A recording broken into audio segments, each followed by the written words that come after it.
బిగుతారా యారా ఎర్రి పప్ప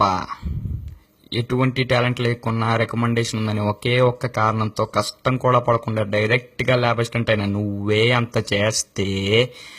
అమ్మా నాన్నని బ్రతిమాలి రికార్డ్ ప్యాడ్స్ కొనుక్కొని రికార్డ్ రాస్తేనే ల్యాబ్లోకి రాణిస్తా అని చెప్తే కష్టమైన రాత్రంతా కూర్చుని 10 o'clockకి రికార్డు, 11 o'clockకి అబ్జర్వేషన్, 12 o'clockకి గ్రాఫ్లని నైట్ అవుట్ చేసి ఆ ఇండెక్స్ రాయి, ఈ పాయింటర్ రాయి అని నా పక్క ఫ్రెండ్ని హింస పెట్టి ల్యాబ్ ఎగ్జామ్లో పాస్ అవ్వడానికి ఫ్లాస్క్లో టీ పెట్టుకుని రాత్రంతా చదివి అలారం పెట్టుకుని పొద్దున్నే లేచి మళ్ళీ చదివి తీరా ల్యాబ్కి వచ్చాక కరెక్షన్ చేయకపోతే సార్ని బ్రతిమాలి అప్పటికీ సైన్ అవ్వక హెచ్ఓడి దగ్గరికి వెళ్ళి బ్రతిమాలి తెలుగు మీడియం నుంచి వచ్చిన నాకు ఆయన ఇంగ్లీష్లో అడిగే క్వశ్చన్స్ అర్థం కాక ఫస్ట్ నుంచి లాస్ట్ దాకా ఆయన అడిగింది అర్థం చేసుకుని సైన్ పెట్టించుకుని ఈ ల్యాబ్కి వస్తే ఈ ల్యాబ్లో అందరూ విచిత్రంగా చూస్తున్నా లెక్క చేయకుండా ల్యాబ్ ఎగ్జామ్లో స్లిప్ కోసం ఆ ముఖం ఈ ముఖం పిచ్చి కుక్కల కంట నుంచి చూస్తున్నా నాకు స్లిప్ కూడా తెచ్చుకోవా సిగ్గు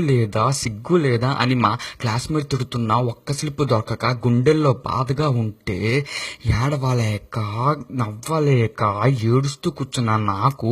ఎవరో నా పక్కన ఫ్రెండ్ మంచి మనసుతో స్లిప్ ఇస్తే దాన్ని కూడా అలాగేసుకున్నా. నీలాంటి ల్యాబ్ అసిస్టెంట్ క్రాస్ చేసి ఈ రోజు ల్యాబ్ కంప్లీట్ చేసి నీ ముందు నుంచి మాట్లాడుతున్న బ్యాక్ బెంచర్ అయిన బీటెక్ స్టూడెంట్ నాకెంత పొగరుండాలరా.